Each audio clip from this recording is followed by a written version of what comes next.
Thank you, Mr Chair. I call the Honourable Hekia Parata. Mr Chair, I really do have to get up and do the House a service by correcting the previous two speakers. The most recent speaker was wrong in almost every regard.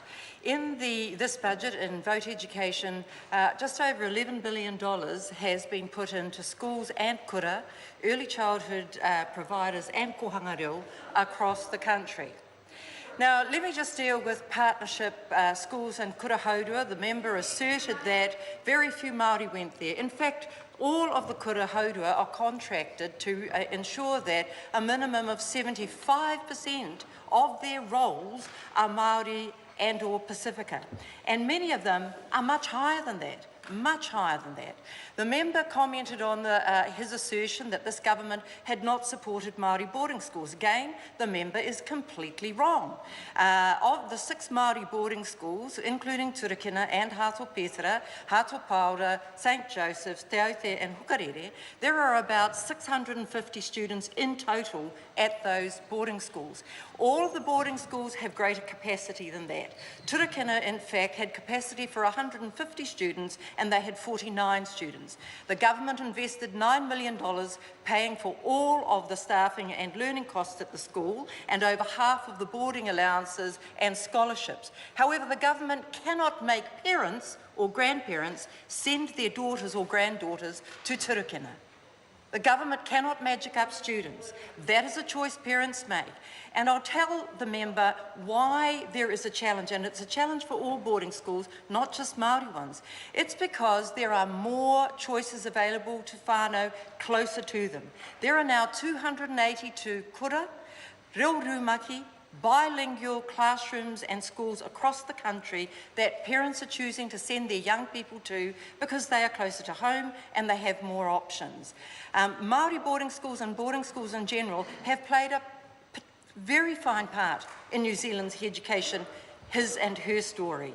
But they are very difficult now, and many parents are choosing, not just in Māori boarding schools, but in boarding schools in general, to choose closer to home options. So the member is quite wrong.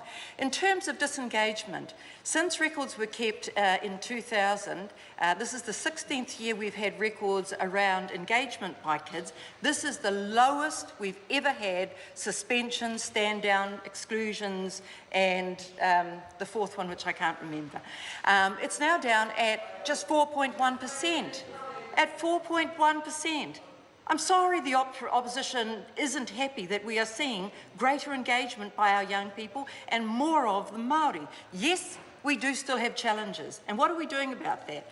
We've introduced Year 9 Plus, which has identified about 100 young Year 8s going into Year 9 and said, using the whānau order model, how do we wrap around them to help them and their brothers and sisters be successful? We've also introduced Count Me In, and I invite the members of the opposition to use 0800 Count Me In. For any 16 to 18-year-old who is on the street, not involved in education, employment or training, and who doesn't have a qualification, call 0800 Count Me In, and we will get an education provider to that young person and re-engage them with education. We are providing new infrastructure for kura across the country. So again, the member is quite wrong. And we do that using the condition assessments to prioritise. It's apparent to me the members aren't interested in facts, but I'm very happy to host a meeting in my office and run through those.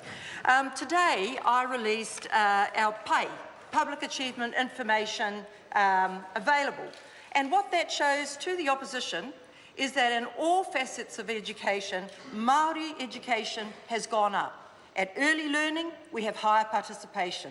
In national standards, we've seen incremental growth. The previous opposition member criticised that, said there wasn't enough. I agree with him, but we now know where they are and we are getting incremental growth and we will continue to build on that.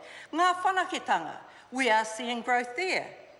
Clearly the member's not interested in hearing those facts, but I'm happy to provide this chart with the facts of actual kids in actual schools doing better under this government. And the member says there's nothing in this budget for them.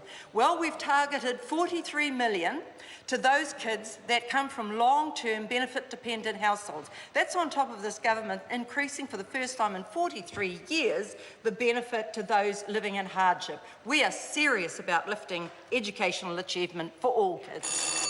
Mr. Chair. I call Jenny Salisa.